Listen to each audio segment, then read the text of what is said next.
Yes, so hi everyone and a warm welcome to our channel. I hope you're doing well. Studies and preparations are going on. So as our support continues for your CA final paper number 5, that is IDT, and obviously CA inter balance CMA CS जैसा भी है, ये topic आपका common ही रहेगा, law तो same ही रहता है, ठीक है। तो इसके अंदर हम बात करने वाले we will talk about services by government and services to government. Main जो आपको दिक्कत आती है वो सर्विसेज बाय गवर्नमेंट की एंट्री 6, 7, 8, 9 वहीं पे इशू आता है, तो वो तो करेंगे but we will also cover so we will also cover the balance services, क्योंकि कुछ अमेंडमेंट्स आई थी, कुछ नई एंट्रीज ऐड हुई थी। So we will cover comprehensively the entire thing. मैं ये वाला जो भी चार्ट रिवीजन आपको कराऊंगा, ये बुक का ही पार्ट है, तो यहाँ पे क्वेश्चन आंसर फॉर्म में ही चीजें होने वाली है, तो आपको अलग से क्वेश्चन यहाँ पे नहीं करना। I will discuss incorporate the question answer form in the revision itself, ठीक है। दूसरी बात, आप अगर आपको चाहिए हो तो आप साथ साथ इसकी नोटिंग कर लेना, क्योंकि ये बुक का पार्ट है, मैं इसका पीडीएफ पूरा नहीं दे पा रहा। So if you want you can just note it down, आपको पूरा ये वीडियो में चलता रहेगा, बस आप होने के बाद एक बार उसकी नोटिंग कर लेना। ओके, नाउ दो इंपॉर्टेंट चीजें as I always say, Telegram channel join कर लेना, उस पर आपके लिए अपडेट्स है, एमसीक्यूज है, binge solve all the MCQs, you will learn a lot of new points. Second, if you genuinely like the content at the end of the video, like comment कर लेना, it helps me to stay motivated, it helps me to stay reach more students because of the YouTube algorithm that works like this, right. तो अच्छा लगे तो जरूर support करना। चलो अब बात करते हैं services by government and services to government. The main difference is when I say services by government, the supplier is government, और मैं गवर्नमेंट मतलब मेनली बात कर रहा हूं किसके बारे में, सीजीएसडी यूटीएलए। दो और अथॉरिटीज होती है, गवर्नमेंटल अथॉरिटी और गवर्नमेंटल एंटिटी, जो इसके अंदर इन्वॉल्व हो जाती है, ठीक है। मैं अभी जीए और जी का भी मतलब बता दूंगा, बट बहुत रेलिवेंट नहीं है उसका डेफिनेशन। एंट्रीज रेलिवेंट है बट डेफिनेशन पर से बहुत ज्यादा रेलिवेंट नहीं है, but I will cover. And when I say services to government, what is the difference, वहां पे the recipient is government. And what is the meaning of recipient, section number 2 clause 93 of the CGST act, मतलब whatever the amount is, whatever the value for that services, that is being paid by the recipient, so recipient is liable to pay the consideration, right। तो services to government में government consideration पे कर रहा है, ये आपका vital difference है। तो जब भी आपके सामने गवर्नमेंट का सवाल आएगा, आपको सबसे पहले आराम से ये देखना है कि सप्लाई करी जा रही है या सप्लाई ली जा रही है, वहां पे आपकी बहुत बड़ी गलती हो जाती है। ओके, गवर्नमेंटल अथॉरिटी और गवर्नमेंटल एंटिटी में आप सिर्फ मतलब समझेंगे, जीए और जी का जो फाउंडेशन है, that is the basic formation, that is same. क्या है कि it has been formed by any act of parliament और स्टेट लेजिस्लेचर, और it has been directly established by the government with minimum 90% participation in form of equity और direct control. या तो shares equity hold कर रखा है या तो डायरेक्ट कंट्रोल है, ये दोनों में सेम है, बट फर्क क्या है, फर्क है उनके कामों में। Governmental authority performs the functions of article 243W जो म्यूनिसिपैलिटी को दिए जाए, मतलब इंटरेस्ट किए गए अंडर द कॉन्स्टिट्यूशन, और 243G जो पंचायत को दिए गए, और इसके अंदर जो फंक्शंस आते हैं which are stated in 11 schedule and 12 schedule.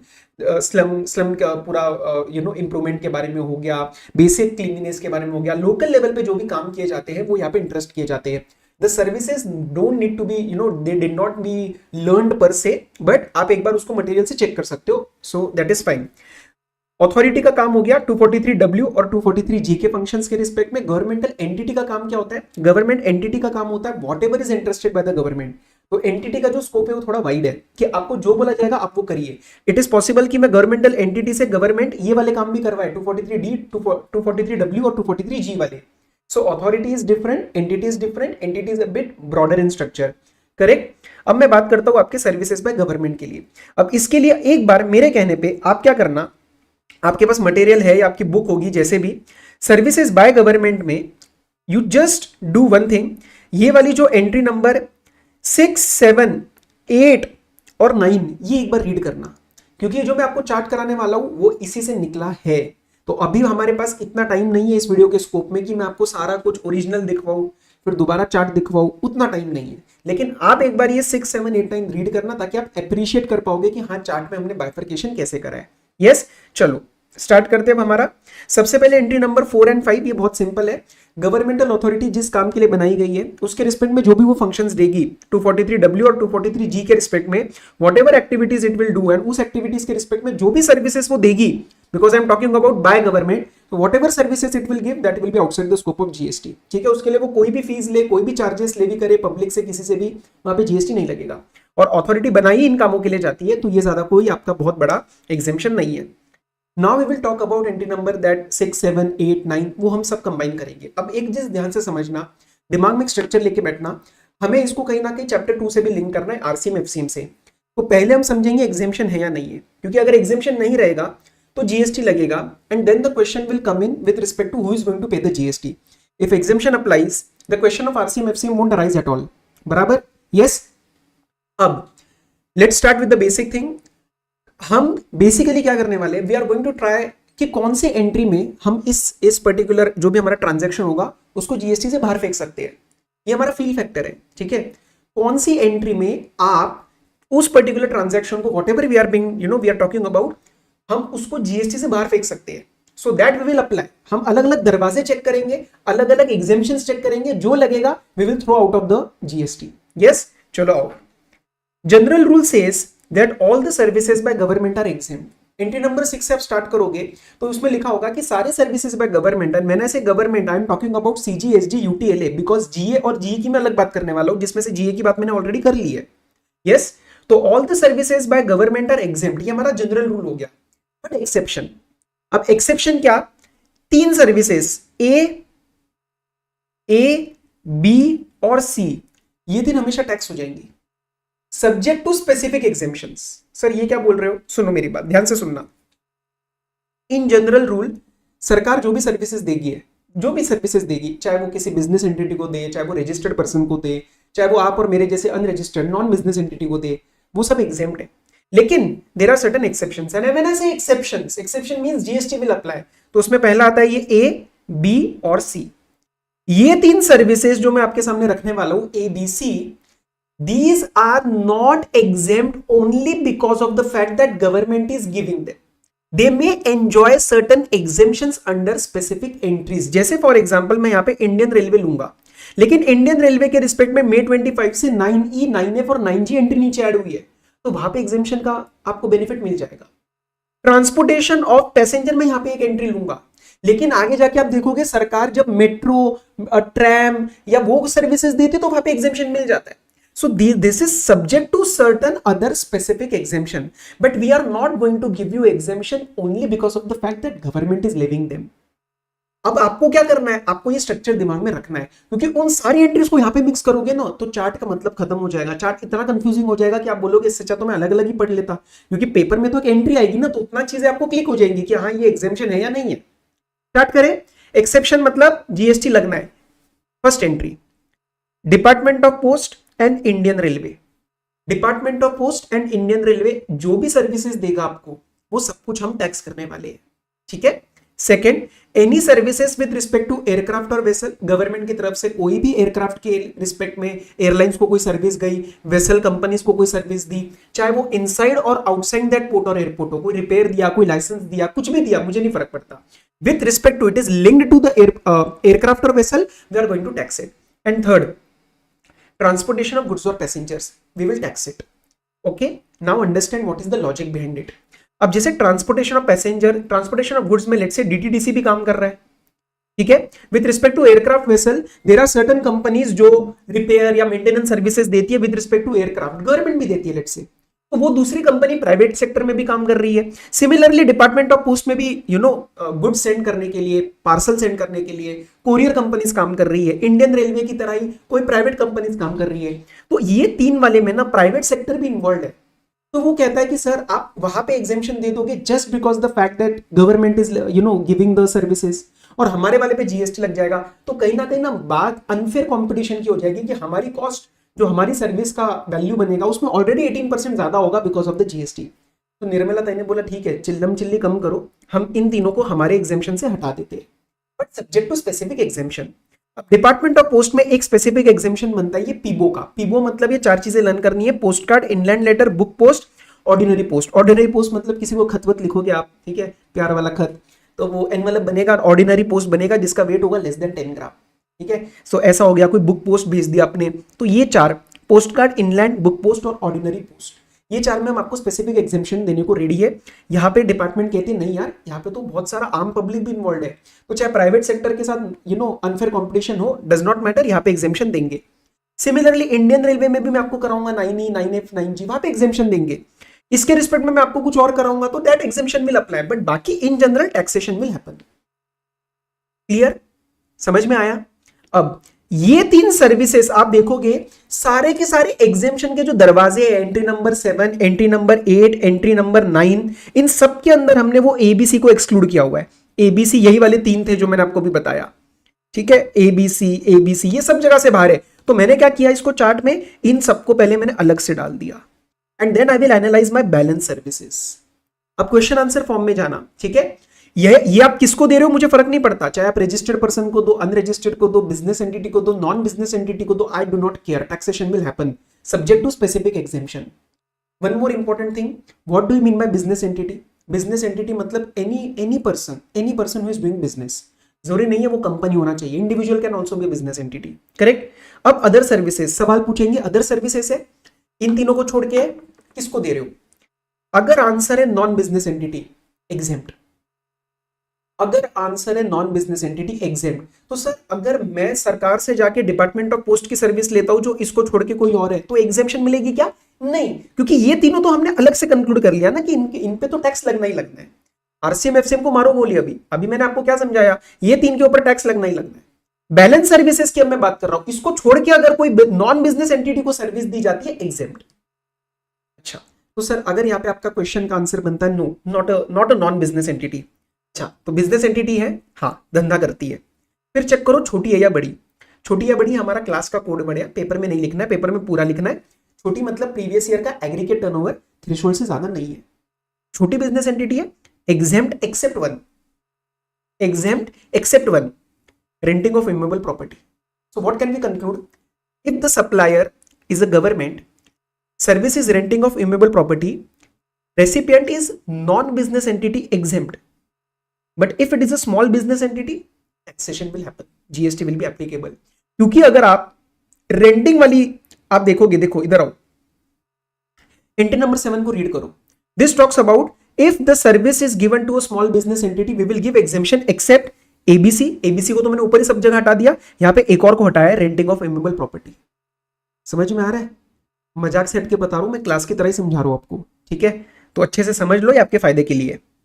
Okay, अब sir if the answer is कि नहीं सर बड़ी बिजनेस एंटिटी है, छोटी बिजनेस एंटिटी नहीं है, बड़ी बिजनेस एंटिटी है, चलो अभी भी मामला हाथ से गया नहीं है, अभी भी मैं ये नहीं कंक्लूड कर सकता कि जीएसटी लगेगा। आपके पास दो और मौके हैं जीएसटी को बाहर फेंकने के, मतलब if you have to more chances to throw the transaction outside the ambit of GST. Chance number 1, check करो कि क्या रेसिपेंट खुद ही गवर्नमेंट है, क्या सेंट्रल गवर्नमेंट स्टेट को दे रहा है, कोई स्टेट गवर्नमेंट दूसरी स्टेट गवर्नमेंट को दे रही है, कोई लोकल अथॉरिटी दूसरी लोकल अथॉरिटी को दे रही है। तो अगर रेसिपेंट खुद गवर्नमेंट है तो गवर्नमेंट टू गवर्नमेंट हम एग्जेम्पशन क्लेम करेंगे। एक और एंट्री होती है हमारे पास एंट्री नंबर 8 के अंदर, तो सरकार टू सरकार एग्जेम्प्ट। बट सर अगर वो ये एबीसी वाली हो, अब आपको समझ आ गया कि एबीसी हमेशा टैक्स होने वाले हैं, तभी मैंने अदर सर्विसेज का एनालिसिस चल रहा है अभी। यस, तो अगर वो गवर्नमेंट टू गवर्नमेंट हो जाएगा तो भी एग्जेम्पशन हो जाएगा। अब मैंने बोला नहीं सर वो नॉन गवर्नमेंट है, मतलब अभी तक मैंने क्या कंक्लूड किया है, वो नॉन गवर्नमेंट है और वो बड़ी बिजनेस एंटिटी है। यस, क्योंकि बाकी सारे दरवाजे मेरे फेल हो चुके हैं। अब नॉन गवर्नमेंट के बाद आपके पास अभी भी एक मौका है चेक करने के लिए कि शायद जीएसटी से हम बच जाए, और वो है आपका value based exemption. Value based exemption मतलब क्या? अगर आपकी value of that particular service, मतलब इनवॉइस का जो वैल्यू है वो 5000 रुपीज तक है, तो छोटी सर्विस है, एग्जेम्पशन में डाल देंगे। And if it is a continuous supply of service, मतलब recurring service more than 3 months, तो this 5000 check will be for the whole financial year। And sir अगर यहां पे भी मामला फेल हो गया, देखो जब बात यहां पे आ चुकी है ना, मतलब क्या क्या हुआ है, the person recipient is a business entity, it is a big business entity and it is non government and the value is more than 5000। ये सारे दरवाजे हमारे फेल हो चुके हैं, ये फेल हो गया, ये फेल हो गया, ये भी फेल हो गया और ये भी फेल हो गया। तो आखिरी में हम बोलेंगे भैया अब तेरा जीएसटी पक्का है, अब तेरा टैक्स पक्का लग जाएगा। क्या आपको बात समझ में आ रही है? यस। अब मैं आरसीएम एफसीएम का आपको क्विकली एक लिंक बता देता हूं। देखो आरसीएम एफसीएम के अंदर जब गवर्नमेंट सप्लायर है और रेसिपेंट कोई भी बिजनेस एंटिटी हो तो आरसीएम ही लगने वाला है। सर अगर ये बिजनेस एंटिटी रजिस्टर्ड ना हो तो बेटा जी सेक्शन 24 याद करो चैप्टर नंबर 8 का, मैंडेटरी रजिस्ट्रेशन लेना पड़ जाएगा। लेकिन इसके अंदर कुछ एक्सेप्शन है, 2 एक्सेप्शन मैंने क्रिएट करे। उसमें से जो रेंटिंग ऑफ इमूवेबल प्रॉपर्टी है ना, उसका एक्सेप्शन क्रिएट किया, लेकिन नीचे एक और एंट्री दे दी। तो it is not purely an exception, it is a qualification, it is a condition. तो मैं यहाँ पे रेंटिंग ऑफ इमूवेबल प्रॉपर्टी को 2 मिनट के लिए छोड़ देता हूं। कौन से 3 बचे? ये देखो, ये वही एबीसी है जो वहां पे कवर किए थे। Service by department of post and Indian railway, service in relation to aircraft और वेसल इनसाइड और outside the precincts of port airport, transport of goods and passengers. तो सर क्या आप ये कहना चाहते हो कि ये 3 हमेशा टैक्स होंगे? और ये तीन हमेशा फॉरवर्ड चार्ज मैकेनिज्म में जाएंगे। हाँ जी, मैं ये कहना चाहता हूं, क्योंकि उन्होंने यहाँ पे एक्सक्लूड कर दिया आरसीएम से, और प्लस अभी अभी हमने कंक्लूड किया कि इसके ऊपर टैक्स भी हमेशा लगने वाला है। अब देखो, ये तो टैक्स हो, ये तो एग्जेम्प्ट हो जाएगा, लेकिन बचे हुए जितने भी टैक्स है वो सब फॉरवर्ड चार्ज मैकेनिज्म। क्यों? क्योंकि आरसीएम से इन तीनों को एक्सक्लूजन में डाला था। आरसीएम की एंट्री से इन तीनों को मैंने एक्सक्लूजन में डाला, मतलब exclusion of RCM means FCM. Clear हुई है बात? यस, आगे बढ़े। चलो, अब सर बैलेंस सर्विसेज में जो आपने एक इमेबल प्रॉपर्टी का क्वालिफिकेशन बोला, उसके लिए नई एंट्री क्रिएट करी थी, वहां पे आरसीएम कब लगता है? जब आपका रेसिपिएंट रजिस्टर्ड हो। ऊपर आरसीएम कब लग रहा था? Business entity. तो बस फर्क क्या है यहाँ पे, जब मैं रेंटिंग ऑफ प्रॉपर्टी की बात करूं, then I need the recipient as registered person. If it is not a registered person, forward charge mechanism. And who is the supplier? वही government except Indian railway. Indian railway हर तरीके से forward charge mechanism में, उसको याद कर लो। अब वही बात मैंने यहां पे लिंक कर रखी है, एक बार चेक कर लो। रेंटिंग ऑफ इमेबल प्रॉपर्टी में आरसीएम तभी लगेगा जब रेसिपिएंट रजिस्टर्ड हो। समझ में आया? आपको एक बार प्रॉपर रीड करना पड़ेगा और दोबारा ये वीडियो देखना पड़ेगा, क्योंकि ये बहुत ही कंडेंस्ड वीडियो है, बहुत ही सब एक साथ आपके ऊपर आ रहा है। तो अगर जीएसटी की पढ़ाई एक बार ढंग से नहीं हुई है, बिना क्लास हुई है, या पुरानी कोई क्लासेस याद नहीं है आपको चीजें, तो ये वीडियो थोड़ा सा ऊपर से जाएगा बेटा जी आपके। तो एक बार आपको ये दोबारा करना पड़ेगा, ठीक है? अब सर एक क्वेरी आता है कि जैसे सर आपने इसको रेंटिंग ऑफ प्रॉपर्टी को, एग्जांपल रेंटिंग ऑफ प्रॉपर्टी को यहां से हटा दिया, इस बेनिफिट से हटा दिया कि we are not going to give you benefit just because you are a small business entity. Now the question comes, can we get exemption advantage of any other entry, for example being a government to government or value based? Answer is yes.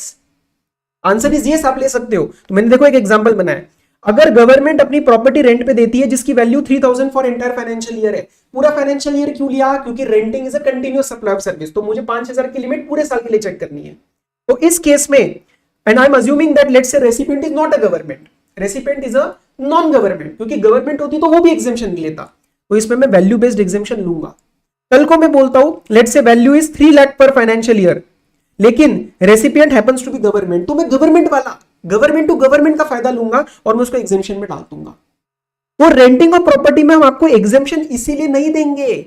We are the reason for exemption under immovable property, renting of property by government will not be that the recipient happens to be a small business entity, but it can be if it is a government और it is a value based exemption. ये दरवाजा बंद हुआ तो क्या आप ये वाला क्लेम कर लो?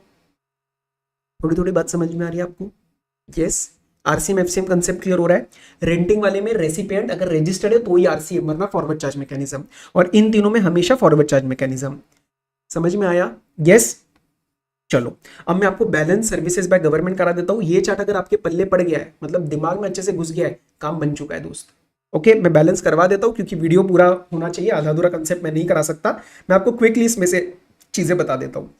गवर्नमेंट एंटिटी का काम क्या होता है? जो भी सरकार ने बोला वो करना पड़ेगा। तो जो भी सरकार बोलेगी या फिर सरकार का कोई स्पेसिफाइड पर्सन बोलेगा तो वो हम काम करेंगे और उसके बदले में हम आपसे ग्रांट लेंगे, तो दैट इज एग्जेम्प्ट।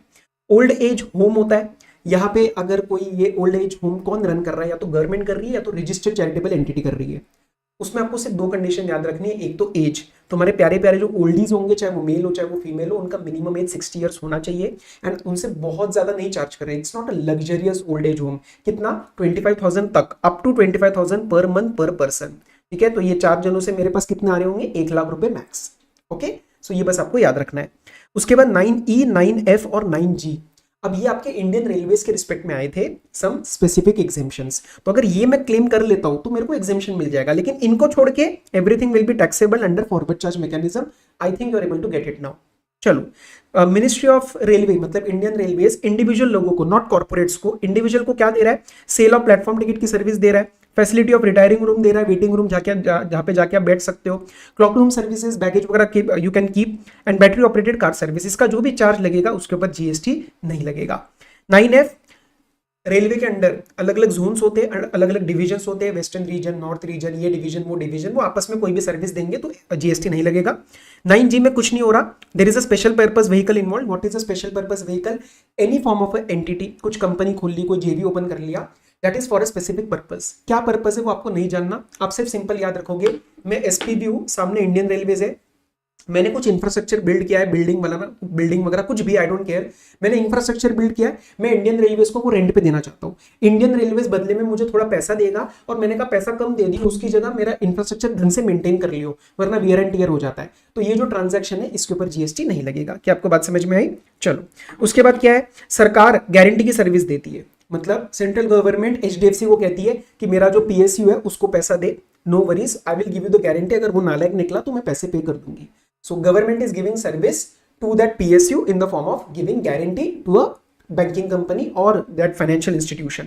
ओके, चलो, तो उस केस में जो है यहाँ पे जीएसटी जो है वो नहीं लगेगा उस गारंटी के ऊपर। उसके बाद रजिस्ट्रेशन वगैरह आप कराते हो, सेफ्टी चेक कराते हो, लाइसेंस का लिफ्ट का लाइसेंस लेते हो, या कोई एफएसएसआई लाइसेंस लेते हो, टेस्ट करवाते हो, तो जो भी सरकारी ये चीजें होती है उसके ऊपर जीएसटी नहीं लगता। फायर लाइसेंस, कुछ भी हो सकता है वो।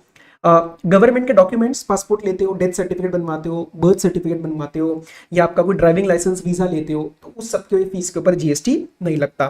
नॉन परफॉर्मेंस, हालांकि ये सप्लाई नहीं बनता, बट कल को बन भी गया तो सरकार ने अपने आप को यहाँ पे एग्जेम्पशन में ले लिया कि इफ गवर्नमेंट टॉलरेट्स, अगर ये वर्ड कर को लग जाता है, हालांकि लिक्विडेटेड डैमेजेस में वर्ड लगता नहीं है, ये चैप्टर 1 में हमने किया था, but still tomorrow government tolerates non performance, तो वो सप्लाई बन सकता है under paragraph number 5E schedule number 2, तो वो सर्विस बन जाता है, लेकिन हम इसके ऊपर जीएसटी नहीं लगाएंगे। ठीक है, उसके बाद ये थोड़ा एग्रीकल्चर से लिंक है। गवर्नमेंट एक इंडिविजुअल फार्मर को नेचुरल रिसोर्सेज का राइट दे रहा है ताकि वो cultivation of plants and rearing of animals कर पाए, एक्सेप्ट हॉर्स, और पर्पस कुछ भी हो सकता है, food, fibre, fuel. This we have already covered in the entry number 54 agriculture का। बस ध्यान रखना, इंडिविजुअल फार्मर को देना है, जैसे फॉर एग्जांपल वाटर का वगैरह राइट दे दिया, तो वो सब इसके अंदर आ जाता है। आफ्टर आर, अब ये क्या, मर्चेंट ओवरटाइम चार्जेस। आपका कस्टम्स का शिपमेंट था, और लेट से एक पर्टिकुलर दिन का वर्किंग आवर्स खत्म हो चुके हैं, या फिर उस दिन छुट्टी है, सैटरडे संडे है, तो आप जा रहे हो सरकारी अफसर के पास कि थोड़ा सा काम करवा दो, मतलब उनका हेल्प चाहिए होता है ना, you need to get it passed, तो उनकी सर्विसेज तो आपको चाहिए, तो आप उनको रिक्वेस्ट करना कि सर थोड़ा सा देख लो ना, मेरे को अभी चाहिए, थोड़ा काम अर्जेंट है। जबकि अब क्या हो चुका है, ओवर टाइम लगने वाला है ना, क्योंकि वर्किंग आवर्स खत्म हो चुके हैं, या फिर आप छुट्टी के दिन, हॉलीडेज के दिन उनको तंग कर रहे हो, तो ऑलरेडी गुस्से में है। तो गुस्से में क्यों है, क्योंकि काम का टाइम खत्म हो चुका है, तो आप बोल रहे हो उसको कि चलो टेंशन मत लो, I will pay you the merchant overtime charge. ये जो मर्चेंट ओवर टाइम चार्ज लगता है, इसके ऊपर जीएसटी नहीं लगता। ठीक है, क्या काम हो सकता है, एनीथिंग, इंस्पेक्शन, कंटेनर स्टफिंग, जो भी इंपोर्ट एक्सपोर्ट के रिस्पेक्ट में काम होते हैं। उसके बाद एक 65B होता है ईआरसीसी के रिस्पेक्ट में, इसकी बहुत बड़ी कहानी होती है, तुम ज्यादा इसके डिटेल में मत जाओ, मैं आपको सिर्फ इतना बताता हूँ। सुनो, 3 पार्टीज इन्वॉल्व है, स्टेट गवर्नमेंट, ईआरसीसी और माइनिंग लीज ऑपरेटर। आपको सिर्फ न्यूमेरिकली एक चीज लर्न करनी है, ईआरसीसी का जो जीएसटी हम यहाँ पे एग्जाम्प्ट कर रहे हैं, that should not cross the GST of mining lease operator. Simple, आप सिंपल ऐसे सोचो, सिंपल आपको एक चीज दिमाग में रखनी है, अगर कल को ईआरसीसी का जीएसटी आ रहा है 10, और माइनिंग लीज होल्डर, जो माइनिंग लीज होल्डर है, जिसको लाइसेंस गवर्नमेंट ने दिया है, स्टेट गवर्नमेंट ने, वो आ रहा है 15, तो ये 10 एग्जेम्प्ट हो जाएगा। कल को अगर ये 10 की जगह 15 हो जाता है, ये भी एग्जेम्प्ट हो जाएगा। लेकिन अगर 15 की जगह 20 आता है तो डिफरेंस 5 जीएसटी पे करना पड़ेगा। So exemption will be only up to the level of the mining lease का जीएसटी। तो यहाँ पे आप एक चीज लर्न कर लेना, बस ये लाइन देखो, GST exempt with respect to ERCC will be up to the amount of GST paid by the mining lease holder, और इसका सर्टिफिकेट भी देना पड़ता है at the end of the contract period by the ERCC. उसके बाद एक rehab वाला है, रिहैब प्रोफेशनल्स। ये क्या होते हैं, रिहैब विद रिस्पेक्ट टू जैसे काउंसलिंग वगैरह हो गया, फिजिकल थेरेपी हो गया, सो दिस हैपन्स। रिहैब के प्रोफेशनल्स होते हैं प्रॉपर, कोई एक्सीडेंट, ट्रॉमा, इंजरी के बाद, तो वो कहाँ किया जा रहा है, प्रॉपर एजुकेशनल इंस्टीट्यूशंस या फिर रिहैब सेंटर्स किसने एस्टेब्लिश किया, गवर्नमेंट ने, या फिर रजिस्टर्ड चैरिटेबल एंटिटी ने। तो ये चैरिटेबल में भी डाल सकते थे, गवर्नमेंट में भी डाल सकते, तो मैंने गवर्नमेंट में डाला है as per the ICI material. यहाँ पे कोई अमाउंट का लिमिट वगैरह नहीं है, तो ज्यादा टेस्टेबल नहीं होता। रेरा के रिस्पेक्ट में छोटा सा क्लैरिफिकेशन आया था कि रेरा का जो काम है वो 12 शेड्यूल से ही लिंक्ड है। 12 शेड्यूल मतलब वो याद है ना आपको, 11th और 12th शेड्यूल गवर्नमेंटल अथॉरिटी के काम, तो रेरा को हमने गवर्नमेंटल अथॉरिटी से इक्वेट कर दिया। तो रेरा का कोई भी अगर कलेक्शन होता है तो दैट इज एग्जेम्प्ट, क्योंकि अभी अभी मैंने आपको एंट्री 4 एंड 5 में कराया ना, दैट गवर्नमेंटल अथॉरिटी जो भी ये काम करती है वो एग्जेम्प्ट होता है। तो गवर्नमेंटल रेरा को मैंने गवर्नमेंटल अथॉरिटी से इक्वेट कर दिया, तो इसका भी जो काम होएगा वो भी एग्जेम्पशन में चला जाएगा। तो what ever charges it is taking from the builders and promoters, ये रियल एस्टेट की अपेक्स बॉडी है, तो that will be exempt. Okay, चल अब मुझे बताओ, सर्विसेज टू गवर्नमेंट में आ जाओ आप। सर्विसेज टू गवर्नमेंट, इसमें आपको सिर्फ एक चीज का ध्यान रखना है बेटा जी, कि गवर्नमेंट कंसिडरेशन पे कर रहा है, because to, pay attention now. ठीक है, इसमें 3 एंट्री सबसे इंपॉर्टेंट है, एंट्री 3, 3A और 3B। 3 और 3A क्या है, pure services and composite. When I say composite, I'm not talking about that concept of natural bundle and everything. I'm just talking about goods plus services in general. Okay? तो अगर आपको entry number 3 में pure services दे रहे हो या entry number 3 में composite supply दे रहे हो and this is somewhere link to 243G and 243W के वो जो फंक्शंस होते हैं जो कि पंचायत एंड म्यूनिसिपैलिटी को इंटरेस्ट किए जाते हैं, तो we will give you the exemption. बस एक कंडीशन याद रखनी है 3A के लिए। 3A के लिए आपको सिर्फ एक कंडीशन याद रखनी है, जो आप कंपोजिट सप्लाई दे रहे हो उसमें गुड्स का वैल्यू बहुत नहीं होना चाहिए। कितना नहीं होना चाहिए? It should not cross 25% of the total value. The classic example given in your material asked a couple of times in exam is I am providing the service of this particular street light maintenance. Again it is a part of this 243G 243W to the let's say the local authority। अब इसमें government कौन है? CG SG UTL है। यहाँ पे GAG cover नहीं है, थोड़ा सा ध्यान रखना, GAG कवर नहीं है क्योंकि 3B में सिर्फ GA कवर है। You have to pay attention, कहा GAG नहीं है। एक बार ICAI ने ये 3B के एंट्री में GE लिख दिया था तो वहां पे टैक्स लगना था, लेकिन सब बच्चों ने एग्जेम्पशन क्लेम किया था क्योंकि हम इतना ढंग से नहीं पढ़ते। तो प्लीज यहाँ पे ऐसे लिख के कट कर देना। Okay, now pay attention. Let's say I am giving this service to a local authority, maintenance of street light, and in that maintenance I have to ensure that street lights are working, so that is a part of service।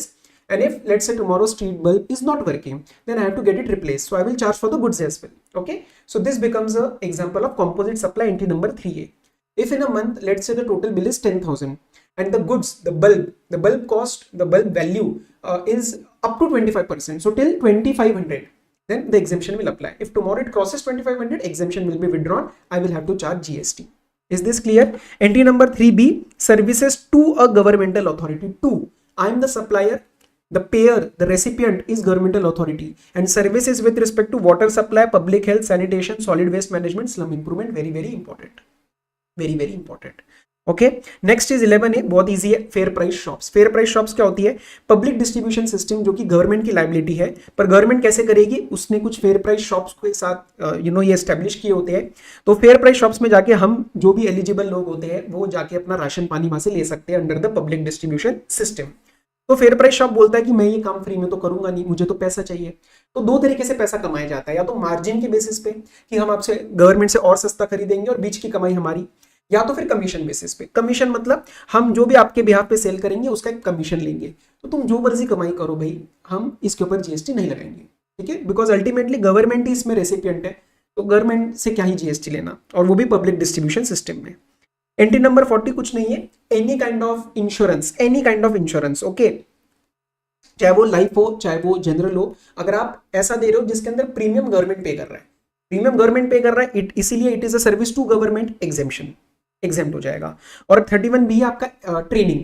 तो मैं जाके कोई central या state या union territory को कोई training देता हूँ, लेट्स से GST ट्रेनिंग, तो अगर पूरे इनवॉइस का मिनिमम 75% गवर्नमेंट पे कर रही है तो एग्जेम्पशन मिल जाएगा, वरना टैक्स लग जाएगा। As simple as that. 3 चीजें आपको याद रखनी है, मिलिंग का प्रोसेस और फोर्टिफिकेशन का प्रोसेस। अगर आप किसी स्टेट गवर्नमेंट को दे रहे हो for public distribution system, normal दे रहे हो तो कोई एग्जेम्पशन नहीं है, लेकिन स्टेट गवर्नमेंट को दे रहे हो तो इसके अंदर मिलिंग के अंदर एंड फोर्टिफिकेशन के अंदर गुड्स का भी इन्वॉल्वमेंट होता है। प्योर सर्विस नहीं होती, तो आपको एंट्री नंबर 3A लगानी है। पेपर में गुड्स का वैल्यू दिया जाएगा, 25% क्रॉस करेगा तो टैक्स लगा देना, वरना एग्जेम्पशन क्लेम कर लेना।